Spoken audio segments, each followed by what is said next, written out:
Ya, terima kasih masih bersama kami dalam program Tokoh Kita dan kami akan melanjutkan perbincangan bersama Menteri Pemuda dan Olahraga Bapak Imam Nahrawi. Baik Pak Imam, ini kan Timnas U16 kita baru berhasil mendapatkan kemenangan di Piala AFF ya Pak ya. Nah, apakah ini merupakan bentuk perbaikan dari pembinaan pemain muda kita? Ya, alhamdulillah Mas Reva, ini semua adalah proses panjang yang sudah dilalui oleh semua kita, baik itu federasi, pemerintah, asosiasi, dan tentu SSB dan akademi, dan tentu juga teman-teman media yang tak henti-hentinya melakukan pemutaran, kompetisi, festival, turnamen di kelompok usia dini, dan hasilnya bisa kita lihat bahwa pelatih itu lebih banyak punya stok untuk dilihat mana yang mungkin untuk masuk di timnas. Dengan banyaknya Indonesia ini Pak ya, 200 juta lebih penduduknya begitu ya, ya jadi makin variatif. Betul. Nah, sebenarnya apa yang dibutuhkan dalam pembinaan pemain muda sih Pak? Yang paling faktor utama begitu? Ya, tentu pelatih yang baik, pelatih yang konsisten untuk melihat potensi-potensi itu secara fair, dan yang kedua tentu infrastruktur. Yang ketiga turnamen atau kompetisi yang profesional. Jadi menurut saya kompetisi tidak hanya untuk umur senior, tetapi sejak usia dini mereka harus dikenalkan bagaimana kompetisi yang baik. Karena dari situ akan terbentuk karakter, kebiasaan, dan tentu kondisi yang memungkinkan mereka untuk terus melihat dan bermimpi untuk menjadi pemain nasional. Nah, itu penting juga dalam rangka membiasakan bagaimana home and away itu mereka lakukan. Tanding di tempatnya maupun tanding di kandang lawan, itu pasti akan bentuk suasana yang baik.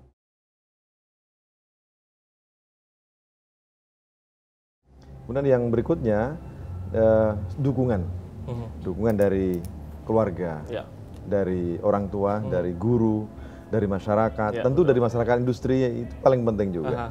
Karena tidak cukup bagaimana pembiayaan itu diberikan sepenuhnya kepada orang tua maupun SSB maupun akademi. Tapi ini harus masuk suasana kompetitif antar industri untuk memanage mereka, mendorong mereka sejak usia dini sampai kemudian ke level-level tertinggi. Baik, ini ada menarik tadi Pak Imam sempat mengatakan bahwa salah satu faktor penting yaitu dukungan dari keluarga. Nah, ini dari Menpora sendiri, faktor apa yang bisa membantu mendorong keluarga ini bisa membantu semangat dari adik-adik kita ini gitu? Ya, ketika kita memilih menjadi olahragawan, menjadi atlet, itu bukan semata-mata pada saatnya akan membawa nama harum Indonesia. Tapi secara individual itu akan membentuk karakter pribadi-pribadi yang bertanggung jawab, yang disiplin, kemudian membanggakan, dan pasti dia akan menjadi contoh bagi teman-temannya. Nah, disinilah kemudian bagaimana kemudian keluarga betul-betul menjadikan olahraga tidak hanya sebagai satu lompatan prestasi, tapi untuk membentuk karakter anak itu sendiri. Jadi faktor keluarga sangat penting di situ. Faktor keluarga sangat penting. Ini kan salah satunya ataupun adik-adik kita ini kan masih duduk di bangku-bangku sekolah Pak. Ini ada kekhususan nggak sih Pak yang diberikan dari pihak sekolah kepada atlet-atlet kita yang masih muda ini sebenarnya? Saya kira kita harus memberikan kekhususan, harus memberikan pengecualian kepada mereka yang secara potensi prestasi non akademik khususnya di bidang olahraga itu menonjol. Saya kira sudah pengecualian. Tanpa itu maka partisipasinya akan berkurang karena mereka harus memilih antara belajar dan berlatih. Nah, tentu ini pilihan-pilihan yang amat sulit karena berlatih tentu butuh waktu, butuh stamina, butuh energi yang begitu luas, besar. Tetapi sisi lain ada tuntutan akademik.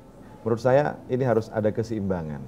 Keseimbangan dalam artian ketika dia menonjol dari sisi prestasi, maka sisi akademik pun harus mengikuti prestasi itu sendiri. Jangan kemudian harus dibalik, karena ini menjadi keluhan kita semua. Dan semoga ke depan ini harus dilakukan perubahan-perubahan yang lebih substansi. Jadi pendidikan dan prestasi ini dua hal yang harus sinergi begitu lah Pak. Harus jalan bareng-bareng. Nah, ini kan terkait tadi salah satu faktornya keluarga. Selain itu juga ada coach atau pelatih. Nah, juga ada yang paling penting venue. Nah, sejauh ini di Indonesia Pak, sebenarnya untuk venue dan juga pelatih ini sudah memadai belum sih untuk memajukan prestasi atlet-atlet kita? Ya, terus terang kita terus berusaha untuk itu. Pemerintah punya program Satu Lapangan Satu Desa. Satu Lapangan Satu Desa, baik. Itu sejak tahun anggaran 2015 sampai 2017. Kita harapkan lapangan-lapangan, sarana-sarana yang dimiliki desa yang dulunya menjadi tempat bermain kita, bermain Mas Reva juga, kan?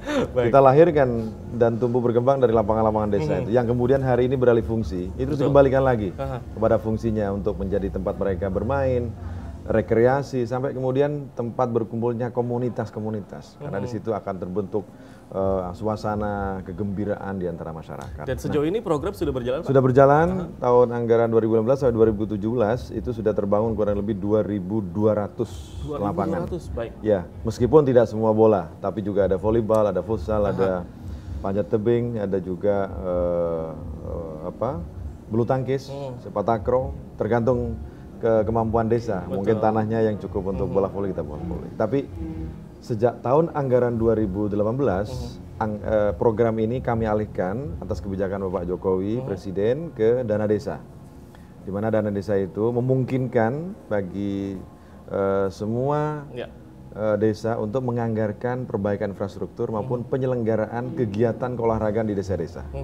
Berarti itu suatu bentuk keseriusan dari pemerintah sendiri untuk memajukan bibit-bibit nasional, begitu lah, Pak, Betul. ya. Nah, dengan pelatihan yang diadakan dari Menpora sendiri khususnya, kan ada pelatihan ke luar negeri, Pak. Nah, ini sudah maksimal belum sih, Pak?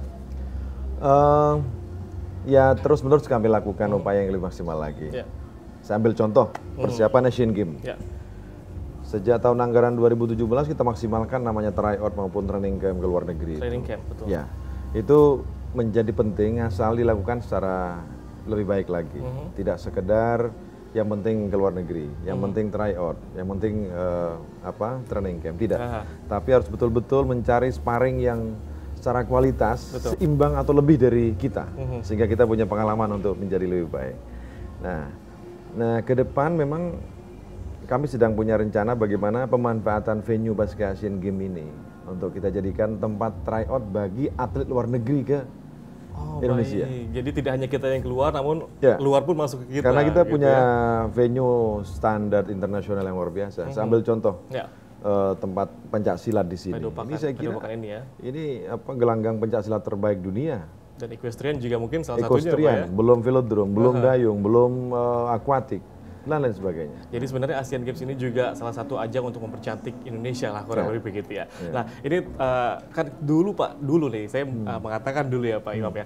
Ini kan sering banget kita dengar jangan jadi atlet lah, ini karirnya kurang bagus gitu kan. Nah sebenarnya kalau sekarang tuh sebenarnya kalimat-kalimat seperti itu udah bisa dipatahkan belum sih Pak? Saya kira kalimat seperti itu harus kita sudahi.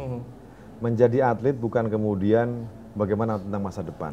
Tapi menjadi atlet itu adalah membentuk karakter, kebugaran, kesehatan.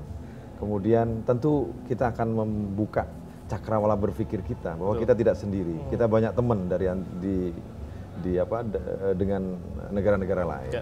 Nah, tetapi ketika kemudian atlet itu berprestasi, apalagi masuk ke jenjang internasional, apalagi menjadi juara di Asian Games ini, atau di Olimpiade atau di SEA Games, maka pemerintah nggak tanggung-tanggung lagi untuk memberikan bonus, untuk memberikan apresiasi. Motivasi moralnya itu Pak ya? Motivasinya di situ. Nah, karenanya saya kira bahasa tidak penting menjadi atlet itu kita sudahi. Harus batahkan gitu ya? Harus temakan. Baik, dan ini bocoran sedikit dong Pak Imam, tadi di U16 sendiri kan kita berhasil nih memenangkan menjadi juara Piala AFF nih. Bonusnya tuh oke nggak sih Pak? Karena mereka di level pelajar, Mas Reva, maka tentu kita memberikan apresiasi mereka ke model peningkatan jenjang pendidikan, beasiswa, dan itu sudah kita siapkan. Tetapi masih ada satu agenda lagi bagi timnas U16 ini, karena sebentar lagi ikut Piala Asia, AFC, maka tentu kita akan juga mensupport mereka, akan memberikan fasilitas pada mereka. Karena kita ingin tidak hanya puas di level Asia, tapi harus menjadi. Dan rencananya akan ada training camp lagi Pak? Ya. Kurang lebih ada lah ya? Pasti ada lah. Jadi tadi bonus saya serahkan kepada Coach Fahri dan Federasi. Jadi tadi bonus sebenarnya tidak hanya dalam bentuk materi, tapi bisa dalam bentuk beasiswa dan juga prestasi untuk anak-anak pastinya Pak Imam ya. Baik, dan bisa kami akan lanjutkan perbincangan usaha jeda berikut ini, tetaplah bersama kami.